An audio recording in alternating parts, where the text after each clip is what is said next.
Elanjimel K P. Raman Nair ഭാഷാപഠന കേന്ദ്രം നടത്തിയ വായനാ വാരാചരണ പരിപാടികൾക്ക് സമാപനമായി. സമാപന സമ്മേളനം കവി കെ. രാജഗോപാൽ ഉദ്ഘാടനം ചെയ്തു. ഇലഞ്ഞിമേൽ കെ.പി. രാമൻ നായർ ഭാഷാപഠന കേന്ദ്രം സംഘടിപ്പിച്ച വായനാ വാരാചരണ പരിപാടികൾക്ക് സമാപനമായി. ചെങ്ങന്നൂർ വെൺമണി ലോഹ്യ മെമ്മോറിയൽ ഹൈസ്കൂളിൽ കവി കെ. രാജഗോപാൽ ഉദ്ഘാടനം നിർവഹിച്ചു. ഇപ്പോഴത്തെ പോലെ പരിഷ്കൃതമായ ഒരു ഭൂപ്രകൃതിയല്ല. അപ്പോൾ പോയ വഴി, ഇന്ന വഴിയെ പോയാൽ വെള്ളം കിട്ടും, ഇതറിയാൻ വേണ്ടിയിട്ട് മനുഷ്യൻ അത് ഒരു രേഖീയമായി അത് ഈ മൺപലകകളിൽ കോറി സൂക്ഷിച്ചു. ഒരു ദിവസത്തെ പുസ്തകത്തിന്റെ ആദ്യ രൂപം എന്ന് പറയുന്നത് അതാണ്. ആ മൺ സ്ലേറ്റുകളാണ്. BC 3500.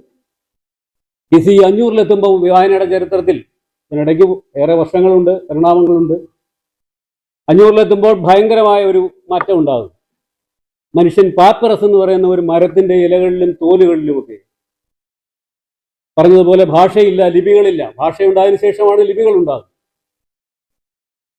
ഇംഗ്ലീഷും മലയാളവും ഒന്നുമല്ല, പക്ഷേ അവർക്ക് മനസ്സിലാകുന്ന തരത്തിൽ ചിഹ്നങ്ങളായും ആകൃതികളായും രൂപങ്ങളായും ജാമിതീയ രൂപങ്ങളായും ഒക്കെ മനുഷ്യൻ ഈ പേപ്പറസ് എന്ന് പറയുന്ന മരത്തിന്റെ ഇലകളിലും ഈ തോലിലും ഉണക്കിയ തോലിലുമൊക്കെ എഴുതി എന്ന് പറയാൻ വയ്യ, കോറി എന്ന് മാത്രമേ പറയാൻ പറ്റൂ.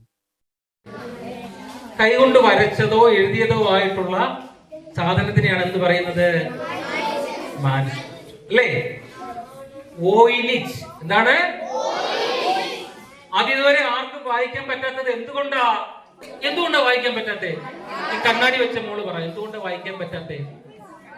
അതിലെ അക്ഷരങ്ങൾ ആർക്കും അറിയത്തില്ല. അതിലെ അക്ഷരങ്ങൾ ആർക്കും അറിയാമോ? എങ്ങനെ പറ? കുട്ടികൾക്കായി വായനാ മത്സരം, പ്രസംഗ മത്സരം, രചനാ മത്സരം, പ്രശ്നോത്തരി എന്നിവ സംഘടിപ്പിച്ചു.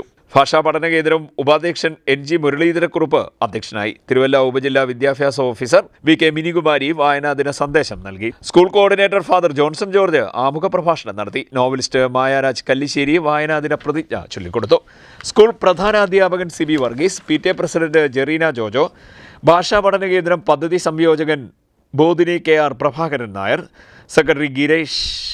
സെക്രട്ടറി ഗിരീഷ് ഇലഞ്ഞിമേൽ, വർഗീസ് ജോഷുവ, മറിയം വർഗീസ്, അനല്യ പ്രിൻസ്, ആദികേശ്, അനഘ നാരായണൻ, മെരിയ സാറ വിനു എന്നിവർ സംസാരിച്ചു. തുടർന്ന് കവയത്രി ബിന്ദു ആർ തമ്പി പ്രശ്നോത്തരി നയിച്ചു. CDNet news Mavelikkara.